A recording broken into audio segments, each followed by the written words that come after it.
All right, folks. Don't want to keep you too long. It's 6 o'clock, so I thought we'd get the show on the road. My name is Tom Fields. I serve as a Public Information Officer with Oregon Department of Forestry's Incident Management Team 3. We've been here for about 19, 20 days now. We were extended 7 days from our original 14 to try to make some more hay on our complex. And we've got some updates for you today from some folks that actually have firsthand knowledge of what's going on out on the fire. We also brought a guest from the Lone Rock Fire and the Court Rock Fire, Bill Morse, from their team down there, Southwest Team 2. So he'll be addressing you as well. He'll be using this map here. And then we'll get into what's going on with the Battle Mountain Complex. So with that, Bill, I'm going to turn it over to you. Okay, thanks. You bet. Hi, everybody. Like Tom said, my name's Bill, Public Information Officer with Southwest Team 2. We're the sister team with the folks that are coming in to relieve and try to keep up the good work that these guys have been doing here on the Monkey Fire. But my team is managing the Lone Rock and the Court Rock 2 fires. And they asked me if I would come and give you a little quick talk about those two as well. And basically, our 2 fires are behaving pretty well. Things are going good with them. Last night's rain made us all a little bit better firefighters as things are settling down, but we're getting less and less hot spots in those fires, especially on the Lone Rock. Along in the Lone Rock, we're about 100 feet in from the fire's line, everywhere around with pretty much no heat. We're down to about roughly 100 people staffing the Lone Rock anymore. And we're still doing backhauling and mopping up and settling things down. Our last IR flight, infrared flight from 3 nights ago showed, let me throw out numbers, but let's say 1,000 hotspots, just to make up a number. Now it's more like 100, so things are going really well in a good direction. Court Rock still has a lot more heat in it, but the lines are really very secure. We've taken a majority of our resources from Lone Rock and put them over here into Court Rock to help with it. It's got some rugged terrain. It's hard to tie together the line. We really try to put a nice clean black line on the fire's edge that we can really call it contained. That's hard to do when we're having what we kind of call a dirty burn. It's like little tiny spot fires all over the place and all connected to each other. Our fire behavior analyst described it as if you took 100,000 hard hat sized little fires and threw them all over the ground. My phone's ringing now while I'm talking to you. Imagine that. It's work. At least it's not my wife telling me. But anyway, those things are scattered all over the place, so the crews are working really hard in order to tie that all in to come up with a really good clean line, as well as all of the, how's that? Nuts. I'm going to talk to you. So anyway, there's a lot of work going on down here on Court Rock of getting that all settled in. But again, there's less and less heat showing. There's a lot of firefighters working there. They've got a really good clean line about 100 feet in from the fire's edge. Confidence is pretty high. We're shooting 92% or so containment up on Lone Rock and around 50-57% down on Court Rock. The real issue, and I'm sure these guys are going to talk a whole lot about it, was that lightning storm that came through 2 nights ago. And just came blowing right through the Battle Mountain Complex, came through down around Spray in that area. And then our resources were asked to come out and help assist local and BLM with multiple little lightning fires that came through. One of them we're calling the Bennett Fire, down near Antelope, down below Spray, hit about 500 acres, and we're able to get a good line around it. And then we're taking some of our resources, making them available for initial attack to help out the locals to keep small fires small. Right? So if you want any information about the Lone Rock and the Court Rock fires, I'm here to talk to you, for one, but also we put out our daily updates. And they each have their own Facebook page, not to mention InsuWeb.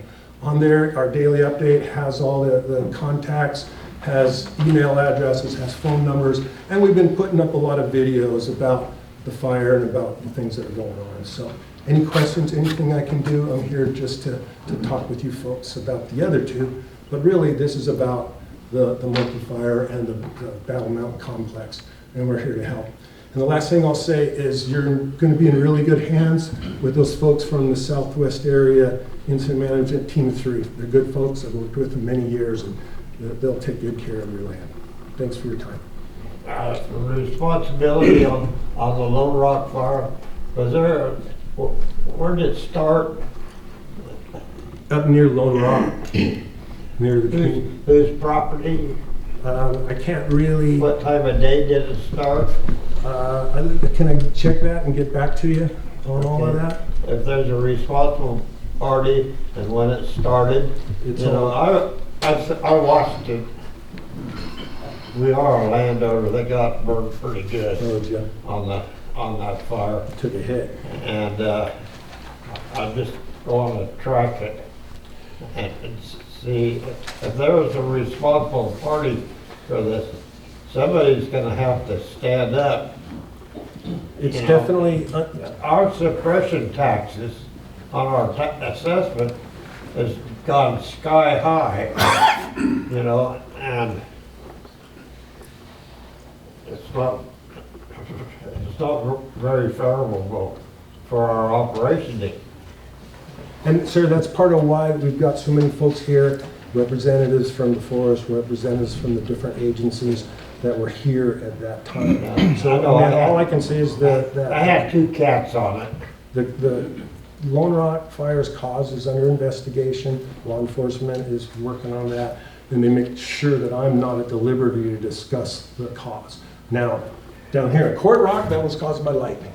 This one, it's under investigation. Law enforcement is working on that, and we all know how that goes as far as. Well, I went to the meeting in Fossil, and I talked to the sheriff over there, and he said the investigation is going on, and nothing's been determined yet. Well, Yeah, these things always take some time, and that's exactly why we do have folks here waiting away from the rest of the group to be able to sit and talk with you and, Yeah. and interact about all of that stuff. They're here Yeah. for you I to come talk out about with, that. you know, with mixed feelings. I didn't get anything. You know, I want to know why this happened, and if there's a responsible party for it, I want to know who it is. Yeah, and we can talk about that. And one thing I failed to mention at the beginning was we're going to be here after the presentations to answer your questions individually.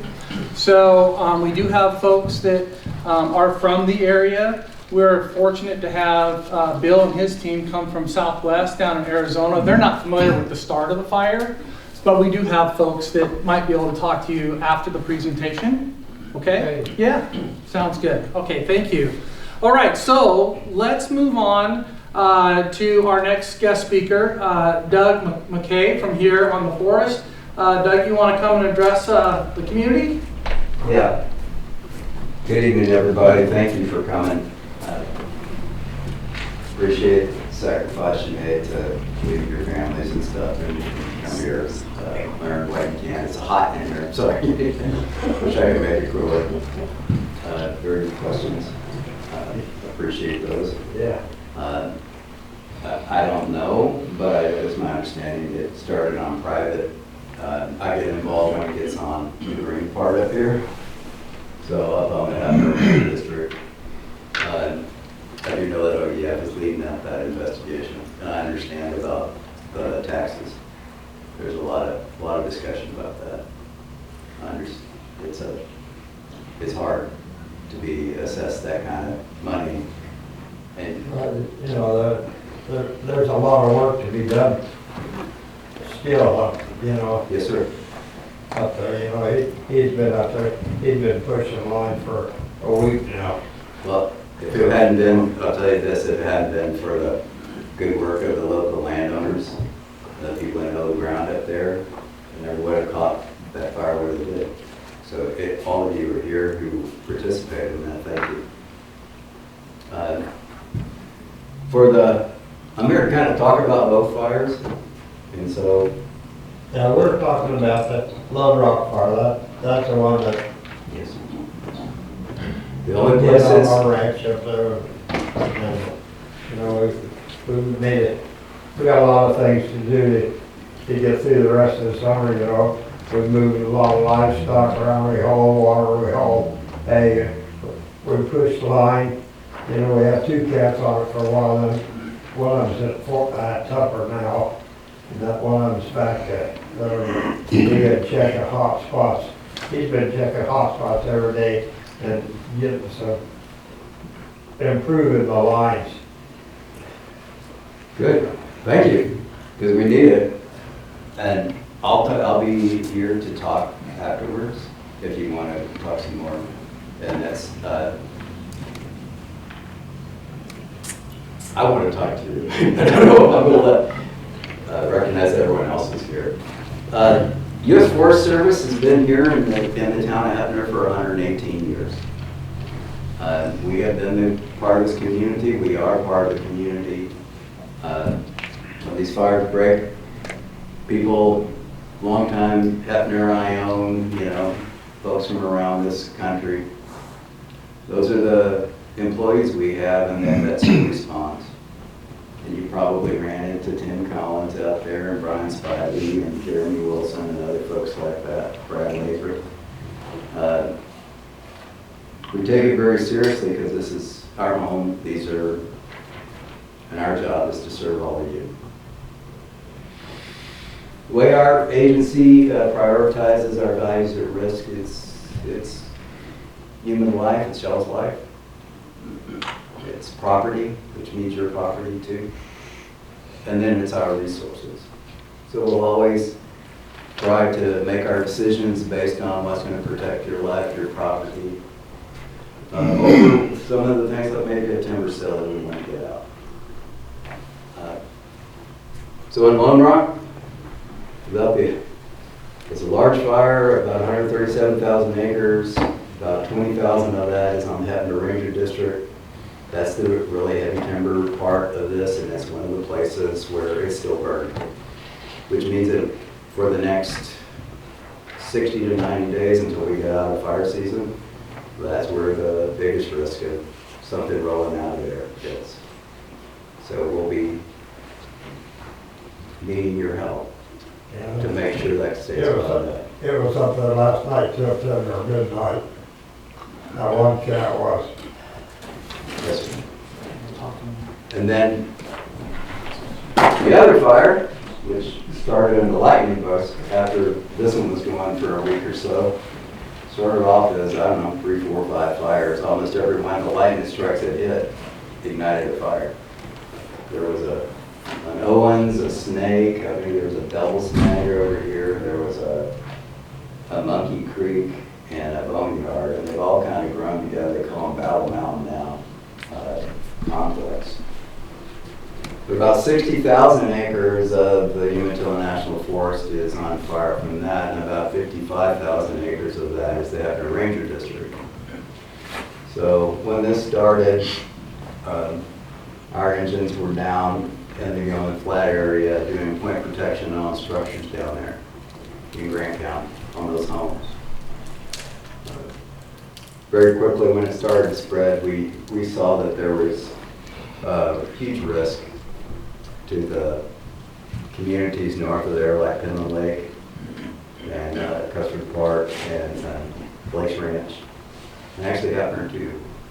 But all it takes is a south wind on these things to move them. And so we started the construction of a line up here along 21 Road. And the teams have supported us on that. The agencies that are participating with us, which is ODF, OSFM at one time, BLM, and the Forest Service. And each one of the teams that have been in here have been very supportive of all the actions we've taken to get that in, to provide some type of protection for those communities that are there in their homes. So when you look out there, we're going to have about 75,000 acres of Heppner Ranger districts on fire right now. And there'll be an issue with patrolling that for the next few months because we're not out of fire season until we get heavy rain or snow. put it out. So that's kind of the best update I can give you right now. We're still here. We're always right down the street on the right, next corner, okay? You know where we are. If you have questions, that you want more in-depth discussions, and you want to talk with some of the firefighters who are still involved with this, please walk down, and we're there. I'll tell you right now, we've been there every day since this started. There's somebody in the office, and so with your questions, concerns, observations, please come down. Thank you. Thanks, Phil, I appreciate it. And now, one of our partners with the Oregon Department of Forestry and all this, Justin Lauer from the local district here. Justin, thank you. Good evening, folks. My name is Justin Lauer. I serve as the unit forester for the penalty unit for the Oregon Department of Forestry. Like Doug just said, you know, the lightning storm that came through on the 17th posed a lot of problems for our initial attack programs. And not just on the penalty unit, but also the Boston sub unit with Boneyard and all those other fires that started. Early on the 17th, I made the decision to ask for an incident management team. For two of the fires that we had going, North Fork Owens and the Snake Fire that was up here on Buckaroo Flats. The team came in super quickly, assumed command of the fire quickly. Unfortunately, during the inbreed of that team, we found out about Monkey Creek. And that fire quickly grew down here in that North Fork of the John Day drainage. We asked the team to take that fire off. Our local resources were on that fire for about 3 days, trying to keep it at bay. However, extreme fire behavior pushed us out of the picture on that one, quite frankly. Once that jumped to North Fork, we went into point protection. The structures down there around Ritter, just trying to save homes, save lives, and save property. The team took that fire over, super grateful for all the great work they've done. But prior to that, like our partners were in it with us from the get-go. From the moment these things kicked off on the 17th, we had help from the U.S. Forest Service, we had help from the BLM, we had help from OSFM, and we couldn't have done it without them. You know, the fact that we only lost a number of structures that we could, quite frankly, is a testament to that cooperation and teamwork between the agencies. I'll be around afterwards if you guys have any questions for me. Thanks, Justin, appreciate it. And so, as Justin said, the district called for additional help on the 17th when the fires were beyond the capacity of what the district could do. And that's what an incident management team is all about, trying to come in, relieve that from the local district so they can get some rest, and also go to other fires that might be popping up that they could take care of and trust us to come in. So with that, I'm going to turn it over to our operations section chief, Aaron Whiteley, that can give you kind of a more in-depth walk around the fire here in the complex. Aaron? Good evening, folks. Aaron Whiteley, one of the operations section chiefs on ODF Team 3. So just to build off what Justin said, yeah, we originally took over the North Fork Owens and the Snake Fire, which was over here, and then a few days later took over the Monkey Creek Fire that was down there. In that John Day Canyon, if you've been in there, most of you have, or probably seen it before, pretty rugged. Those fires wanted to grow together, and they did. You can see all the line work that got put in here and here. A lot of that was done by local landowners and folks from the team and equipment that we brought in. And without that, we wouldn't have been able to keep it, you know, here and here. So yeah, that one grew, those two grew together, and then Boneyard was sitting out over here. They brought in ODF Incident Management Team 1. They came in and were based out of Long Creek. We immediately started coordinating with them, but it soon became evident that these two were going to grow together. Monkey Creek was kind of checked up, but was growing this way, and Boneyard was kind of growing that way, along with, you can see where these two fires are wanting to go. Very similar to how Lone Rock wanted to burn, how Court Rock wanted to burn under those conditions. With extreme fire behavior, talked about a lot of point source protection, protecting structures, trying to protect settlements and any infrastructure we could with limited resources. When we were dispatched to come over here, we were the last team out in the region, and in fact there were, in between Oregon and Washington, and there were in fact many other teams already here from other parts of the country. So resources were pretty short, but we did what we could with what we had, and really coordinated, like Justin said, with the local Fire County Defense Board chiefs, the Oregon State Fire Marshal,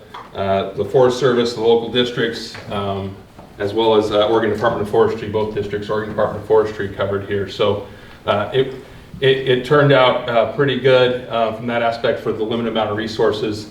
Local landowners down here in Ritter, up above there in Ukiah, and across the way here, and then down towards Monument. Eventually on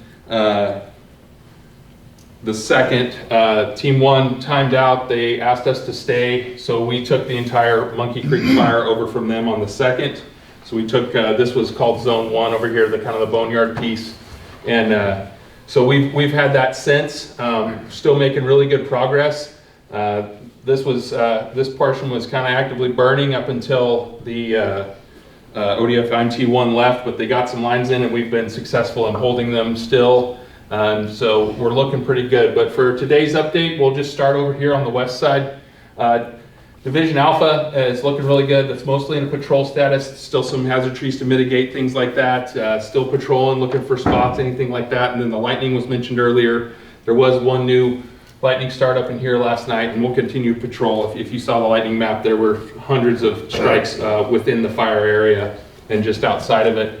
Up here to Division Foxtrot, this is all looking really good. Most of this work was done when IMT1 was here, along with the group from the local forest, and they continue to keep the fire in check south of the road there, or south of the 21 road there. And then over here to Hotel, this is about the last piece to button up. We've just about got it buttoned up through and across between Ditch Creek and Potamus Creek. Potamus Creek drainage, if you've seen that before, that's also a deep, dark canyon. We looked at a lot of options, and as the fire progressed up the canyon with the hot, dry days, we kept it in check, keeping fire along through there. We've still got a couple pieces up here to keep in check, but we'll put a little fire on the ground, get that buttoned up hopefully in the next few shifts. We're feeling good about that. It's still a lot of work to do. It's pretty complex, but we have the tools to do it right now. On back around south, this is all starting to get mop up on it. This is looking really good through here. We did pick up another start today also from the lightning just north, about 1.5 miles. Right up in there, it was less than 1/10 of an acre in grass. And that was actually spotted by an infrared ship flying over. Been trying to get infrared flights to check the perimeter twice a day when we can. They're not always available. Weather and stuff will kind of make it so they're not as useful, but usually either the day or the night one makes it over and checks those key areas we want them to look at around the fire. On into Division Kilo, still things are going really well, still having folks patrol and mop up in there. There's some dirty burn in there and some pockets that are still cleaning up, but we're keeping folks in the right spots. We had one little slop of about 8 acres, but that was late during the night last night, but we were able to jump folks on it in the grass and get a line around it. It was about 8 acres, no control issues there. For perspective, 8 acres in comparison to the 180,000 we've got here, it's pretty good for the amount of folks we have to patrol that at night, and things are looking good. On back around 395, we've been able to work with ODOT, another great partner, to get that road and keep it open. We've had to do some hazard tree falling along that. We've had to get crews in there and mop right along the edge, but that's open and flowing smooth, so that's been a good effort there. On down into Division November, still got some heat along the lines in a few spots in here, but expect to wrap that up and get that into a more of a patrol status here in 3 or 4 shifts. On in Division Kilo, we had a great support and help from the local folks that live down here in Ritter. We were able to work with them and their equipment to get lines in early on the fire, especially when it was going through and the scattered homes and structures out through this part of the fire area. And along with the structural task force from Umatilla and Clackamas County, we're here to assist us with that, especially when we're short on resources. And so this has been holding really well for probably 6-7 days. Been feeling really good about that, and that's more patrol status. We're starting to repair some of these dozer lines and things that were put in. We're checking structures, making sure no fire inside the perimeter can get to those structures and keep them safe from any reburn potential from either from falling needles or trees torching out or anything like that within the line that didn't burn previously. On down here from about the division break into Sierra, into Division S. This is still pretty jagged, as you can see, but that is looking really good. We've had crews in there the last 5 or 6 shifts, really hitting that hard, mopping up the timber draw areas and getting folks working in there. They're approaching 200 feet in most of those tougher areas, and beyond that in the lighter fuels and the grasses. On up through, this is much under control. This is a light grassy area, but we are keeping folks all the way around this. And then into Division Zulu, as I talked about, this was the last piece that Team 1 kind of got roped in there. And we'll continue to mop up. We're at about 100 feet plus in there and into ship today, along with this interior island that's also getting mopped up around approximately 100 feet interior. We'll push that to 200-300 feet plus and further when in areas where we think that merits it, and to keep the fire from getting out or getting into this interior island. A few other things. We've been supporting a bunch of new fire starts from today with the helicopters we have available to us. One down near Spray, one out to the east, and one up towards La Grande. And we're still flying our recon ship and our air attack, looking for new starts near and around the fire, and ready to support the local districts around us. And with suppression of that, because we need to prevent any new fire starts from getting too large. So that's my report out, and I'll be around after to answer questions if you guys have questions. Thanks. Thanks, Aaron, appreciate it. Okay, so with all this activity going on, obviously there's been a lot of homes that have been threatened and folks have been asked to leave. We have different levels of evacuations in place. A level 3 evacuation notification is like go now, and we still have some of that on the board. Here to talk about the evacuations is Mark Prince. Mark, come on up. I think you're going to work off of this map, correct? Yes, sir. All right, thank you, sir. Good evening, folks. Thank you. My name is Mark Prince. I'm a liaison for the team, Oregon IMT3. I've been with the team for about 16 years, and I will tell you this has been one of the most unique seasons I have ever seen. I've never had to coordinate food trucks to feed 500 firefighters from the Boise area to our camp because roads are simply closed across the state based on conditions just like this everywhere. As Tom was saying, we worked very closely on arriving here. These fires weren't nearly as large, but they were moving. Mother Nature had a trick up her sleeve, and she was testing us. As you will probably hear from our incident commander, and we talk about the thin resources, there was no lie there. A fire like this would take 2,500 to 3,000 firefighters on any good day. We were struggling to get 1,400. So we were doing our work with about half the folks. As this fire continued to grow out of Owens Creek and the Snake Fire, we were trying to work hand in hand with Umatilla, Morrow, and Grant County, identifying structures. Where are they at? Are they primary residents? Are they just simply out ancillary buildings? And what is the risk of where they are and the values that we're trying to save? With that, Umatilla County had a task force that was available. They were up towards Pilot Rock. There was another fire up there. They were doing a slow roll on trying to release those resources so they were available to go elsewhere.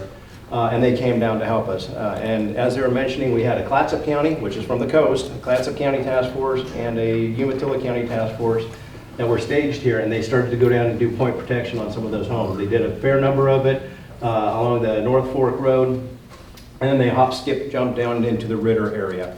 Those folks worked really hard. When I say really hard, they were out there humping hose for 18 hours a day, going from house to house, trying to provide that structure protection. One of the concerns we heard from people who lived within this footprint was that you're not doing anything to save my house. And our challenge is we have to evaluate. If we pull people from the line to go inside, this line just continues to get bigger. And so we continue to keep people on the outskirts of that fire line so that we could stop this from continuing to chug further south, which is where it was going. Outside of that, we take these evacuations very seriously. Level 1, Level 2, and 3, we don't ever take lightly asking somebody to leave their house.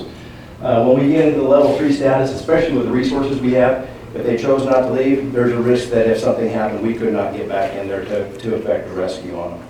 So that's why we start with the ready, which is the Level 1. Hey, get your stuff dialed so that you can figure out what you need to take with you. Level 2 means you better have it in the truck and ready to roll, and level 3 means it's a good time to leave. So when it was all said and done, I think we had 5 or 6 task forces in and around the entire complex.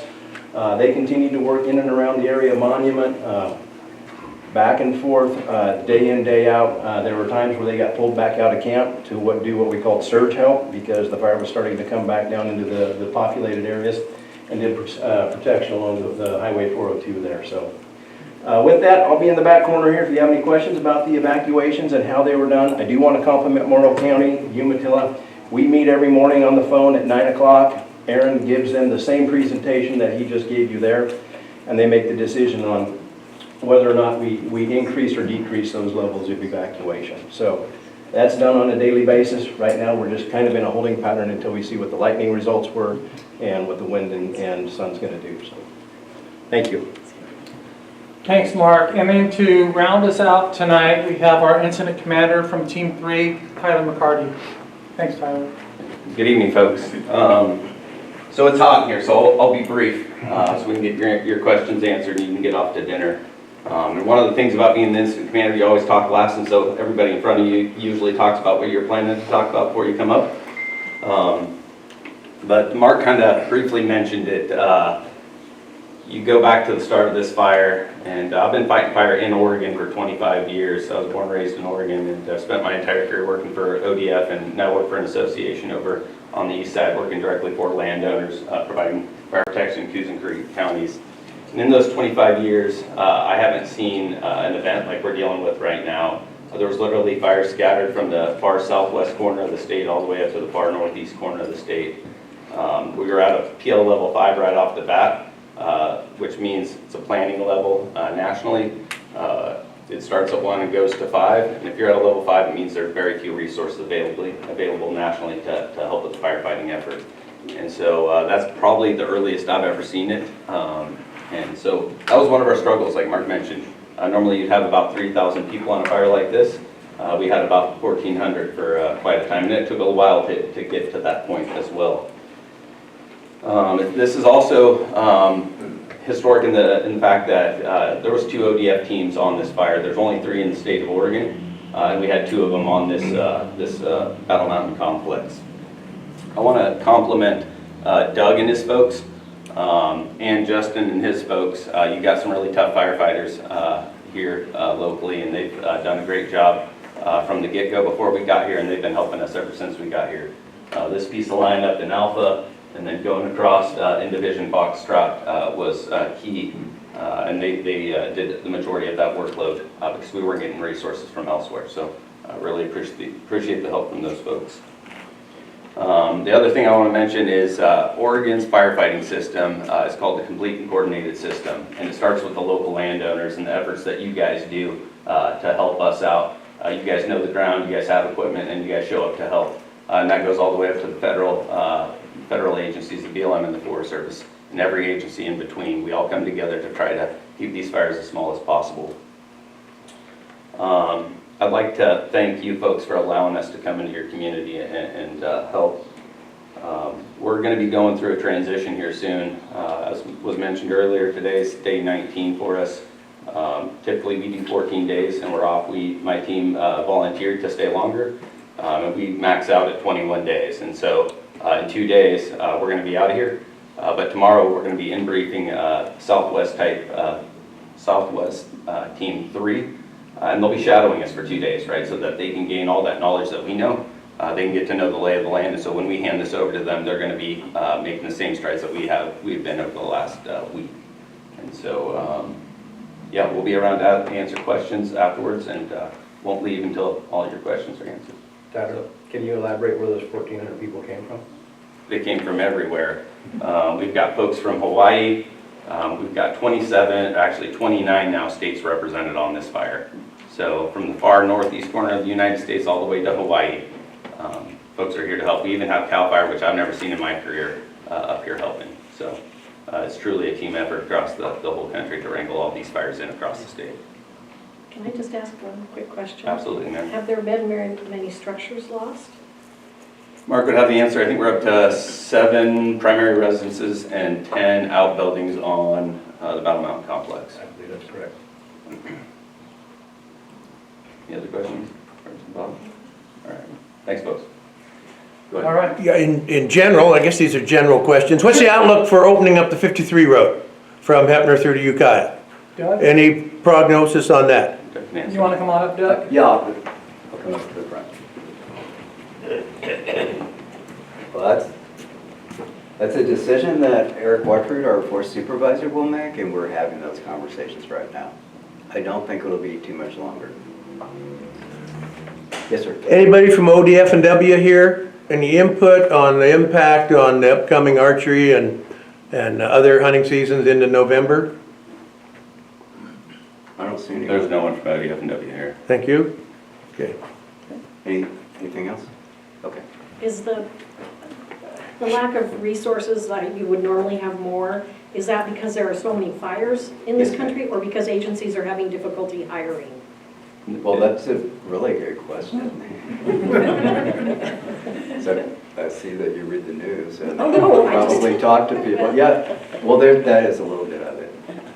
Because of the problem that all of our agencies are having hiring, there are fewer teams than there used to be too. So that's mostly it's because everything broke at once.